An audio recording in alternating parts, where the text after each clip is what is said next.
Welcome to my channel. Today I'll be reading from a subreddit, so let's jump into it. My boyfriend and I had driven 6 hours straight that day. We were heading home from visiting his parents and didn't want to push through the final stretch in the dark, so we stopped at a roadside motel just outside Knoxville. The curtains were thin and let in that sickly orange glow from the parking lot light, but we were too tired to care. That prickling, heavy sensation in your chest, like when someone's watching you, the air felt too still. Like even the hum of the AC had gone silent. I glanced at the clock.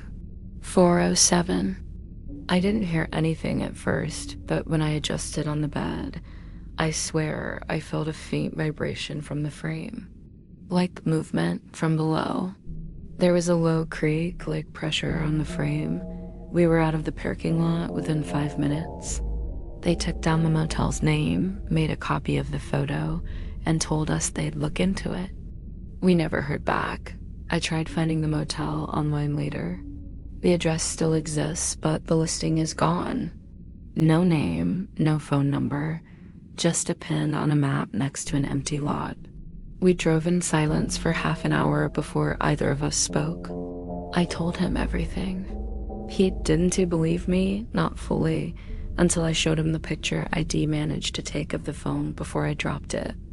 You can just barely make out the eye in the corner of the screen, a faint outline of a face behind it, and then breathing. It was unmistakable, shallow, slow, uneven breathing, like someone trying not to be heard. I scrubbed forward a bit, heart racing. The breathing would stop, then start again, closer to the microphone. I can't bring myself to watch it again, but I keep it saved. Proof that something was under that bed, watching us sleep, breathing inches from where we lay. I don't stay in motels anymore, and every time I check into a new room Airbnb hotel, it doesn't matter. I check under the bed because sometimes what's recording you in the dark is already inside the room. At 4:07 the time I woke up, the audio spiked. There was a soft sound like fabric brushing against the phone, and then silence.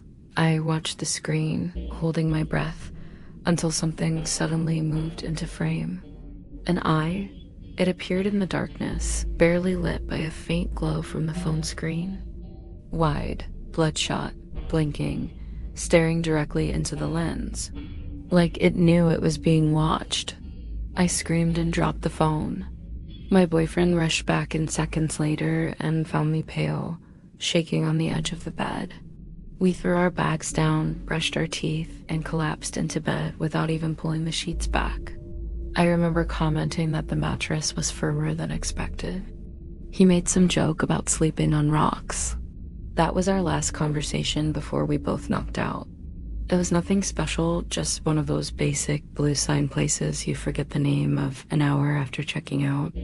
We got room 6, ground floor, corner unit. I shifted closer to my boyfriend and tried to fall back asleep. Eventually I did. I woke up sometime around 4 not to a sound exactly. More like a feeling.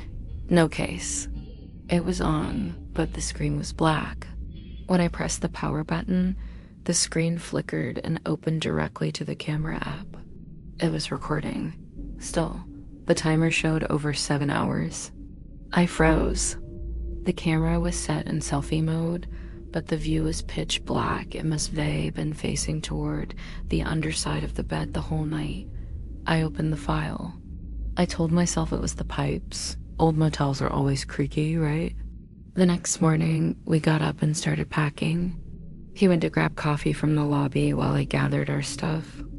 I dropped my charger near the wall, and when I knelt to grab it, I noticed something under the bed. At first, I thought it was trash, but when I looked closer, I saw a phone, face down, wedged carefully between the center support and the carpet, nearly out of reach. I hesitated, then pulled it out. It wasn't either of ours. It was an old black Samsung. Cracked screen.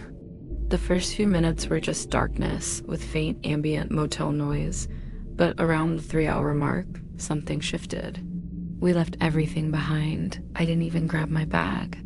We went to the police in Knoxville and filed a report, but they didn't seem too concerned. I still think about that video. I didn't delete it.